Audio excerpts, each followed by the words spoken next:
ನಮಸ್ಕಾರ ಸ್ನೇಹಿತರೆ, welcome back to my channel. ನಾನು ಶ್ರುತಿ. ಸ್ನೇಹಿತರೆ, ಇವತ್ತು ಒಂದು ಅಥೆಂಟಿಕ್ ಆಗಿರುವಂಥ ಟ್ರೆಡಿಷನಲ್ ರೆಸಿಪಿ ಹಾವಿ ಕಡುಬು ಅಥವಾ ಮೋದಕನ ಯಾವ ರೀತಿಯಾಗಿ ಮಾಡೋದು ಅಂತ ನೋಡೋಣ. ಇದು ನಾವು ಸಾಮಾನ್ಯವಾಗಿ ಗಣೇಶ ಹಬ್ಬದ ಟೈಮಲ್ಲಿ, ಇಲ್ಲಾಂದರೆ ನಾಗರ ಪಂಚಮಿ, ದಸರಾ ಹಬ್ಬದ ಟೈಮಲ್ಲಿ ಮಾಡ್ತೀವಿ. ಇಲ್ಲ ಅಂದರೂ ಮಾರ್ನಿಂಗ್ ಬ್ರೇಕ್ಫಾಸ್ಟ್ಗೂ ಕೂಡ ಇದನ್ನು ಮಾಡ್ಕೊಳ್ಬೋದು. ಸ್ವಲ್ಪ ಲಾಂಗ್ ಪ್ರೊಸೀಜರು, ಬಟ್ ಆದರೆ ತಿನ್ನೋದಕ್ಕಂತೂ ತುಂಬಾ ಅದ್ಭುತವಾಗಿರುತ್ತೆ. ಬನ್ನಿ, ಹಾಗಿದ್ರೆ ತಡ ಮಾಡದೆ ಯಾವ ರೀತಿಯಾಗಿ ಮಾಡೋದು ಮತ್ತು ಅದನ್ನು ನಾನು ಯಾವ ರೀತಿಯಾಗಿ ಸ್ಟೀಮ್ ಮಾಡ್ತೀನಿ ಅಂತ ನಿಮಗೆ ತೋರಿಸ್ತೀನಿ. ಈಗ ಮೊದಲನೇದಾಗಿ ಒಲೆ ಮೇಲೆ ಒಂದು ದಪ್ಪ ತಳ ಇರುವಂಥ ಪಾತ್ರೆನ ಇಟ್ಕೊಂಡಿದ್ದೀನಿ. ಇವಾಗ ನಾವು ಅಕ್ಕಿ ಹಿಟ್ಟನ್ನ ಮುದ್ದೆ ಥರ ತೊಳಸ್ಕೊಳ್ಬೇಕಾಗುತ್ತೆ, ಮುದ್ದೆ ಥರ ಮಾಡ್ಕೊಳ್ಬೇಕಾಗುತ್ತೆ. ಇದಕ್ಕೆ ರೇಷಿಯೋ ಪ್ರಮಾಣ ಹೇಳ್ತೀನಿ. 1 ಕಪ್ಪು ನಾವು ಅಕ್ಕಿ ಹಿಟ್ಟನ್ನ ತೊಗೊಂಡ್ರೆ 2 ಕಪ್ ಅಷ್ಟು ನೀರನ್ನ ತೆಗೆದುಕೊಳ್ಬೇಕಾಗತ್ತೆ. ಇಲ್ಲ ಅಂದರೆ 1.5 ಕಪ್ ಅಷ್ಟಾದರೂ ಬೇಕಾಗುತ್ತೆ ನೀರು. ಇದು ಅಕ್ಕಿ ಹಿಟ್ಟು ಮೇಲೆ ನಿಮಗೆ ಅವಲಂಬಿಸಿರುತ್ತೆ. ಒಂದೊಂದು ಅಕ್ಕಿ ಹಿಟ್ಟು ಒಂದೊಂದು ನೀರಿನ ಪ್ರಮಾಣ ತಗೊಳುತ್ತೆ.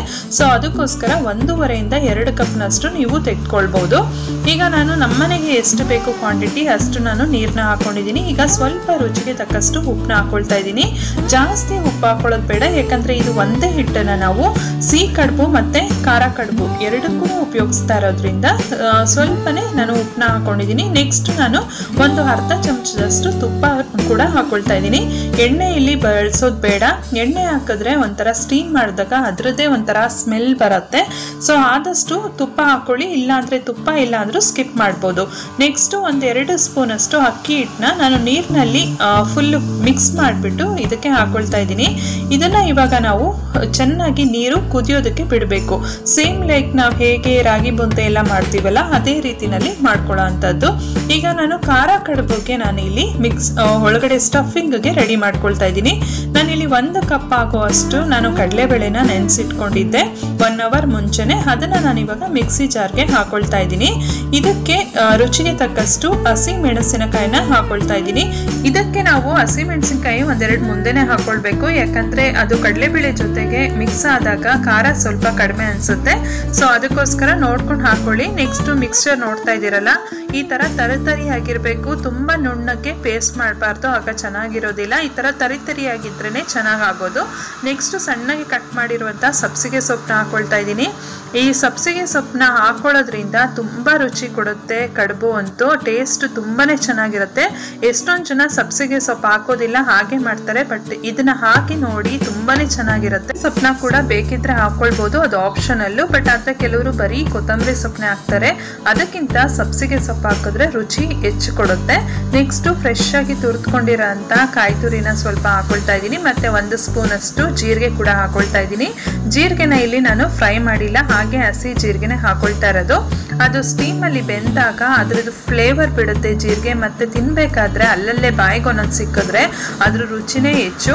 ನೆಕ್ಸ್ಟ್ ರುಚಿಗೆ ತಕ್ಕಷ್ಟು ಉಪ್ಪು, ಇದಿಷ್ಟು ಹಾಕೊಂಡು ಈಗ ಚೆನ್ನಾಗಿ ಮಿಕ್ಸ್ ಮಾಡ್ಕೊಳ್ತಾ ಇದ್ದೀನಿ. ಈಗ ಖಾರ ಕಡುಬುಗೆ ಬೇಕಾಗಿರುವಂತ ಸ್ಟಫಿಂಗ್ ರೆಡಿ ಆಯಿತು. ನೆಕ್ಸ್ಟ್ ಸಿಹಿ ಕಡುಬುಗೆ ಬೇಕಾಗಿರುವಂತ ಸ್ಟಫಿಂಗ್ನ ಇವಾಗ ರೆಡಿ ಮಾಡ್ಕೊಳ್ಳೋಣ. ಒಲೆ ಮೇಲೆ ಒಂದು ಪ್ಯಾನ್ನ ಇಟ್ಕೊಂಡಿದ್ದೀನಿ. ಅದು ಕೂಡ ಅಷ್ಟೇ ದಪ್ಪ ತಳ ಇರುವಂಥ ಪ್ಯಾನ್ನ ಇಟ್ಕೊಳ್ಳಿ. ನೆಕ್ಸ್ಟ್ ನಾನಿಲ್ಲಿ ಒಂದು ಫುಲ್ಲು ತೆಂಗಿನಕಾಯಿ ತುರಿನ ತುರಿದು ಇಟ್ಕೊಂಡಿದ್ದೀನಿ. ಇದನ್ನು ನಾವು 1 ರೌಂಡ್ ಮಿಕ್ಸಿಗೆ ಹಾಕ್ಕೊಳ್ಬೇಕು, ಯಾಕಂದರೆ ಇದೇ ರೀತಿನಲ್ಲಿ ಹಾಕಿದ್ರೆ ತಿನ್ಬೇಕಾದ್ರೆ ಅಷ್ಟು ಚೆನ್ನಾಗಿರಲ್ಲ, ತುಂಬ ದಪ್ಪ ಅನಿಸುತ್ತೆ ಅದು ಕಾಯಿ ತುರಿ. ಅದಕ್ಕೋಸ್ಕರ 1 ರೌಂಡ್ ಮಿಕ್ಸಿ ಮಾಡ್ಕೊಳ್ಬೇಕಾಗತ್ತೆ. ಇದಕ್ಕೆ ಪ್ರಮಾಣ ಎಷ್ಟು ನಾವು ಬೆಲ್ಲನ ತೆಗೆದುಕೊಳ್ಬೇಕಂದ್ರೆ ನಾನಿಲ್ಲಿ 1 ಅಚ್ಚು ಬೆಲ್ಲನ ತಗೊಂಡಿದ್ದೀನಿ. 1 ಫುಲ್ ತೆಂಗಿನಕಾಯಿಗೆ 1 ಅಚ್ಚಷ್ಟು ಬೆಲ್ಲನ ತೆಗೆದುಕೊಂಡಿದ್ದೀನಿ. ಇದು ಈ ಥರ ಸಣ್ಣದಾಗಿ ಪುಡಿ ಮಾಡಿ ಇಟ್ಕೊಂಡಿದ್ದೀನಿ. ಈಗ ಇದನ್ನು ಪ್ಯಾನ್ಗೆ ಹಾಕ್ಬಿಟ್ಟು ಸ್ವಲ್ಪ ನಾವು ಇದನ್ನು ಮೆಲ್ಟ್ ಮಾಡ್ಕೊಳ್ಬೇಕಾಗತ್ತೆ. ಕೆಲವರು ಏನು ಮಾಡ್ತಾರೆ ಅಂದರೆ ಬೆಲ್ಲದ ಪುಡಿ ಜೊತೆ ಡೈರೆಕ್ಟಾಗಿ ಕಾಯಿ ತುರಿನ ಮಿಕ್ಸ್ ಮಾಡಿಬಿಟ್ಟು ಡೈರೆಕ್ಟಾಗಿ ಸ್ಟಫಿಂಗ್ ಮಾಡ್ತಾರೆ ಕಡುಬುನ ನಾವು ಸ್ಟೀಮ್ ಮಾಡಿದಾಗ ಅದರೊಳಗಡೆ ಇರುವಂಥ ಈ ಸ್ಟಫಿಂಗು ತುಂಬ ಹೊತ್ತು ಬರೋದಿಲ್ಲ, ಬೇಗ ಸ್ಮೆಲ್ ಬಂದ್ಬಿಡುತ್ತೆ. ಬೆಳಗ್ಗೆ ಮಾಡಿದ್ರೆ ಒಂದು ಸಂಜೆ ಅಷ್ಟೊತ್ತಿಗೆ ಸ್ಮೆಲ್ ಬರೋದಕ್ಕೆ ಸ್ಟಾರ್ಟ್ ಆಗಿಬಿಡುತ್ತೆ. ಅದಕ್ಕೋಸ್ಕರ ನಾವು ಈ ಥರ ಸ್ವಲ್ಪ ನಾವು ಒಲೆ ಮೇಲೆ ಇಟ್ಕೊಂಡು ಬಿಸಿ ಮಾಡಿಬಿಟ್ಟು ನಂತರ ಸ್ಟಫಿಂಗ್ ಮಾಡಿದ್ರೆ ತುಂಬ ಹೊತ್ತು ಇಟ್ಕೊಂಡು ನಾವು ತಿನ್ಬೋದು. ನೋಡ್ತಾ ಇದ್ದೀರಲ್ಲ, ಕಾಯಿ ತುರಿ ಈ ಥರ ಮಿಕ್ಸಿ ಆದರೆ ಸಾಕು, ಜಾಸ್ತಿ ನುಣ್ಣಕ್ಕೇನು ಪೇಸ್ಟ್ ಆಗೋದು ಬೇಡ. ಮತ್ತು ಈ ಒಂದು ಬೆಲ್ಲದ ಒಂದು ಪಾಕ ಮಾಡ್ಕೊಳ್ಳೋದಕ್ಕೂ ಅಷ್ಟೇ ತುಂಬ ಏನು ಪಾಕ ಮಾಡೋದು ಬೇಕಾಗಿಲ್ಲ, ಎಳೆ ಪಾಕ ಬರಬೇಕು ಆ ಥರ ಎಲ್ಲ ಏನೂ ಇಲ್ಲ. ಸ್ವಲ್ಪ ಕರ್ಗಿದ ತಕ್ಷಣ ಈ ಥರ ಮಿಕ್ಸಿ ಮಾಡ್ಕೊಂಡಿರೋಂಥ ಕಾಯಿ ತುರಿನ ಹಾಕ್ಬಿಟ್ಟು ಮಿಕ್ಸ್ ಮಾಡ್ಕೊಳ್ಳೋಣ. ನಾವು ತುಂಬ ಹೊತ್ತು ಒಲೆ ಮೇಲೆ ಇಟ್ಕೊಂಡು ಈ ಥರ ಕೆದಕಬಾರ್ದು. ಜಾಸ್ತಿ ಮಿಕ್ಸ್ ಮಾಡ್ತಾ ಇದ್ರೆ ಏನಾಗುತ್ತೆ ಅಂದರೆ ಸೇಮ್ ಲೈಕ್ ನಿಮಗೆ ಕೊಬ್ಬರಿ ಮಿಠಾಯಿ ಅಂತ ಏನು ಹೇಳ್ತೀವಲ್ಲ, ಕೊಬ್ಬರಿ ಬರ್ಫಿ ಆ ತರಹ ಆಗೋಗುತ್ತೆ.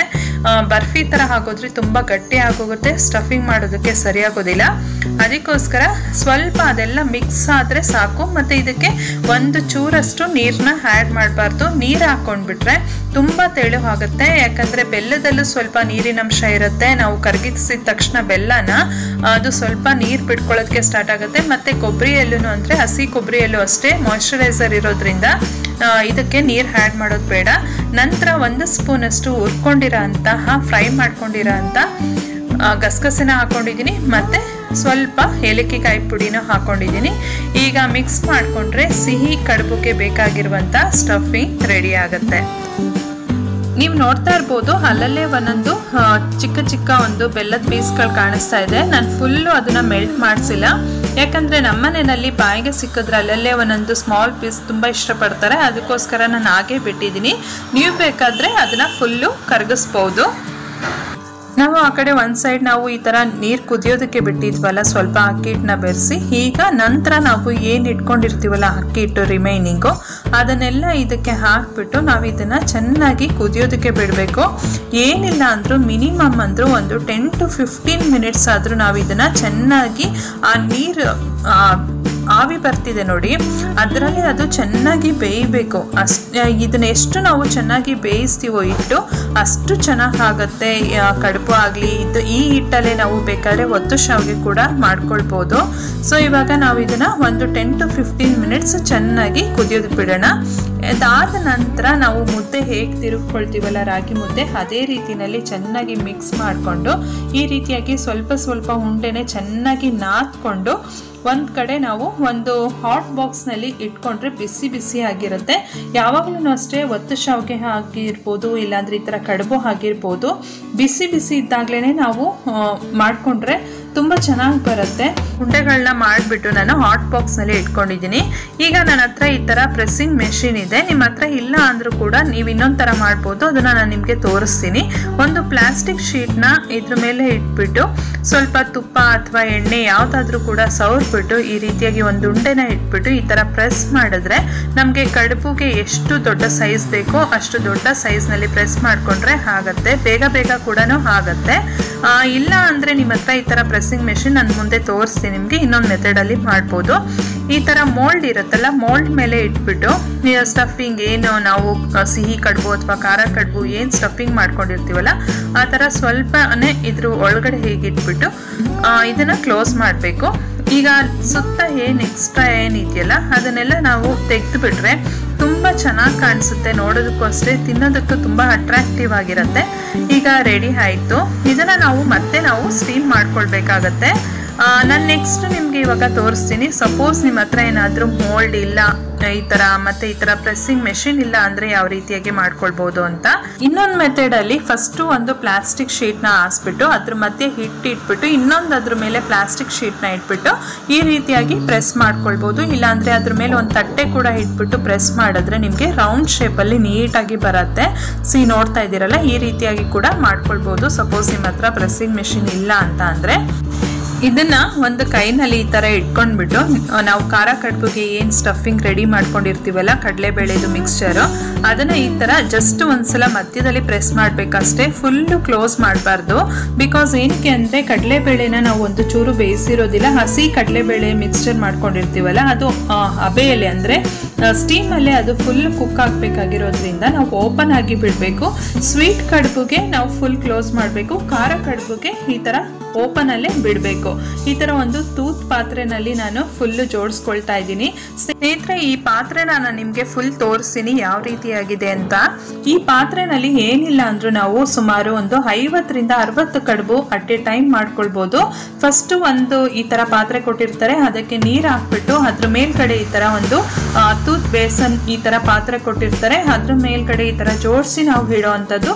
ಈ ತರ ಸುಮಾರು 3 ರಿಂದ 4 ಸ್ಟೆಪ್ಸ್ ನಮಗೆ ಪಾತ್ರೆಗಳು ಬರುತ್ತೆ. ಅದರಲ್ಲಿ ನಾವು ಅಟ್ ಎ ಟೈಮ್ ಏನಿಲ್ಲ ಅಂದರೂ ಒಂದು 60 ಕಡುಬುಗಳನ್ನ ಮಾಡ್ಕೊಳ್ಬೋದು. ನೀವು ಹೊರಗಡೆ ನೋಡಿರ್ತೀರ ಇದನ್ನ, ಮೊಮೋಸ್ ಎಲ್ಲ ಮಾಡ್ತಾ ಇರ್ತಾರೆ ಔಟ್ಸೈಡಲ್ಲಿ ಇಟ್ಕೊಂಡು ರೋಡ್ ಬದಿನಲ್ಲೆಲ್ಲ. ಈ ಥರದ್ದು ಅಮೆಝಾನಲ್ಲೆಲ್ಲ ಈಸಿಯಾಗಿ ಸಿಗುತ್ತೆ. ನಾನು ಅಮೆಝಾನಲ್ಲಿ ಪರ್ಚೇಸ್ ಮಾಡಿದ್ದು. ಸುಮಾರು ಒಂದು 60 ಕಡುಬುಗಳನ್ನ ಒಂದೇ ಸಲ ಮಾಡ್ಕೊಳ್ಬೋದು. ಒಂದು ನೆಕ್ಸ್ಟ್ ಒಂದು ಮಾಡ್ಕೊಳ್ಬೇಕು ಅನ್ನೋ ಥರ ಇರೋದಿಲ್ಲ. ಈಗ ಮನೆಯಲ್ಲಿ ಇಡ್ಲಿ ಪಾತ್ರೆ ಅಥವಾ ಬೇರೆ ಕುಕ್ಕರ್ನಲ್ಲಿ ಮಾಡ್ತೀವಿ ಅಂತ ಅಂದರೆ ಒಂದೇ ಬ್ಯಾಚ್ನ ನಾವು ಮಾಡ್ತಾ ಹೋಗಬೇಕು. ಆದರೆ ಈ ಥರ ಪಾತ್ರೆನ ನಾವು ತಗೊಂಡ್ರೆ ಒಂದೇ ಸಲ ಸುಮಾರು ಕಡುಬುಗಳನ್ನ ಮಾಡಿಟ್ಕೊಳ್ಬೋದು. ಬೇಗ ಆಗುತ್ತೆ. ಮತ್ತು ಜಾಸ್ತಿ ಜನ ಏನಾದರೂ ಮನೆಯಲ್ಲಿದ್ದರೆ ಅವ್ರಿಗೂ ಕೂಡ ತುಂಬ ಯೂಸ್ ಆಗುತ್ತೆ. ಈವನ್ 2-3 ಜನ ಇದ್ರೂ ಕೂಡ ತುಂಬಾ ಯೂಸ್ ಆಗುತ್ತೆ ಈ ಪಾತ್ರೆ ಅಂತೂ. ನಾನು ಅಮೆಝಾನಲ್ಲಿ ಖರೀದಿ ಮಾಡಿದ್ದು. ಇದು ತುಂಬ ಲಾಂಗ್ ಬ್ಯಾಕು. ಈಗಲೂ ಕೂಡ ಸಿಗುತ್ತೆ ನಿಮಗೆ. ಏನಂತಂದರೆ ಸ್ಟೀಮರ್, ಮೊಮೋ ಸ್ಟೀಮರ್ ಅಂತ ನೀವು ಟೈಪ್ ಮಾಡಿದ್ರೆ ಅಮೆಝಾನಲ್ಲಿ ನಿಮಗೆ ಈ ಥರ ಪಾತ್ರೆಗಳು ತೋರಿಸುತ್ತೆ. ಇದರಲ್ಲಿ ಸ್ಟೀಲ್ದು ಸಿಗುತ್ತೆ ಮತ್ತು ಅಲ್ಯೂಮಿನಿಯಮ್ದು ಸಿಗುತ್ತೆ. ನನಗೆ ಸ್ಟೀಲ್ ಪಾತ್ರೆ ಏನೋ ಇಷ್ಟ ಆಗಲಿಲ್ಲ, ಅದು ಬೇಗ ಹಾಳಾಗೋಗುತ್ತೆ. ಈ ಥರ ಅಲ್ಯೂಮಿನಿಯಮ್ದು ತೊಗೊಂಡ್ರೆ ತುಂಬ ದಿವಸ ಬಾಳಿಕೆ ಬರುತ್ತೆ. ಅದಕ್ಕೋಸ್ಕರ ನಾನು ಅಲ್ಯೂಮಿನಿಯಮ್ದು ತೊಗೊಂಡಿರೋದು ಸ್ಟೀಮರ್ ಇದು. ಈಗ ಇದನ್ನು ನಾವು ಏನಿಲ್ಲ ಅಂದರೂ ಒಂದು 10 to 15 ಮಿನಿಟ್ಸ್ ನಾವು ಸ್ಟೀಮ್ ಮಾಡ್ಕೊಳ್ಬೇಕಾಗತ್ತೆ. ಮತ್ತು ಈ ಪಾತ್ರೆಯಲ್ಲಿ ಬೇಗ ಕ್ವಿಕ್ಕಾಗಿ ಕೂಡ ಆಗುತ್ತೆ. ಇದು ಯಾವುದೇ ರೀತಿಯಾದಂಥ ಸ್ಪಾನ್ಸರ್ ವಿಡಿಯೋ ಅಲ್ಲ ಸ್ನೇಹಿತರೆ. ಇದು ನಾನು ಆಲ್ಮೋಸ್ಟ್ 8 ವರ್ಷದ ಮುಂಚೆ ನಾನು ತೊಗೊಂಡಿರೋ ಅಂಥ ಈ ಒಂದು ಸ್ಟೀಮರು ತುಂಬಾ ಯೂಸ್ಫುಲ್ ಆಗಿರೋವಂಥ ಒಂದು ಸ್ಟೀಮರ್. ಅದಕ್ಕೋಸ್ಕರ ನಿಮಗೂ ಕೂಡ ತೋರಿಸ್ತಾ ಇದ್ದೀನಿ ಅಷ್ಟೇ. ಈಗ ರೆಡಿ ಆಗಿದೆ, ನೋಡ್ತಾ ಇದ್ದೀರಲ್ಲ ಕಡುಬು. ಈಗ ಸರ್ವ್ ಮಾಡ್ಕೊಳ್ಳೋಣ. ಇದನ್ನು ನೋಡಿದ್ರಲ್ಲ ಸ್ನೇಹಿತರೆ, ಸಿಹಿ ಕಡುಬು ಮತ್ತು ಖಾರ ಕಡುಬು ಯಾವ ರೀತಿಯಾಗಿ ಮಾಡೋದು ಈಸಿಯಾಗಿ ಅಂತ ನೋಡಿದ್ರಲ್ಲ. ಸೊ ನಿಮ್ಮೆಲ್ಲರಿಗೂ ಈ ಒಂದು ವಿಡಿಯೋ ಇಷ್ಟ ಆಗಿದ್ರೆ ಒಂದು ಲೈಕ್ ಕೊಡಿ, ಶೇರ್ ಮಾಡಿ. ಆದಷ್ಟು ನಿಮ್ಮ ಫ್ರೆಂಡ್ಸ್, ಫ್ಯಾಮಿಲಿ ಮೆಂಬರ್ಸ್ ಎಲ್ಲರಿಗೂ ಈ ಒಂದು ವಿಡಿಯೋನ ಶೇರ್ ಮಾಡಿ. ಇನ್ನೂ ನನ್ನ ಚಾನೆಲ್ನ ಯಾರಾದರೂ ಸಬ್ಸ್ಕ್ರೈಬ್ ಮಾಡದೆ ಹಾಗೆ ಏನಾದರೂ ನೋಡ್ತಾ ಇದ್ರೆ ಈಗಲೇ ಕೆಳಗಡೆ ಇರುವಂಥ ರೆಡ್ ಬಟನ್, ಸಬ್ಸ್ಕ್ರೈಬ್ ಬಟನ್ನ ಕ್ಲಿಕ್ ಮಾಡಿ. ಅದರ ಪಕ್ಕದಲ್ಲಿರುವಂಥ ಬೆಲ್ ಐಕಾನ್ನ ಕ್ಲಿಕ್ ಮಾಡಿದ್ರೆ ನನ್ನ ಎಲ್ಲ ಒಂದು ವಿಡಿಯೋ ನೋಟಿಫಿಕೇಶನ್ ನಿಮಗೆ ಸಿಗುತ್ತೆ. ಓಕೆ ಸ್ನೇಹಿತರೆ, ಮತ್ತೊಂದು ವಿಡಿಯೋದೊಂದಿಗೆ ನಿಮ್ಮ ಮುಂದೆ ಕಾಣ್ತೀನಿ. ಅಲ್ಲಿಯವರೆಗೂ ನಮಸ್ಕಾರ.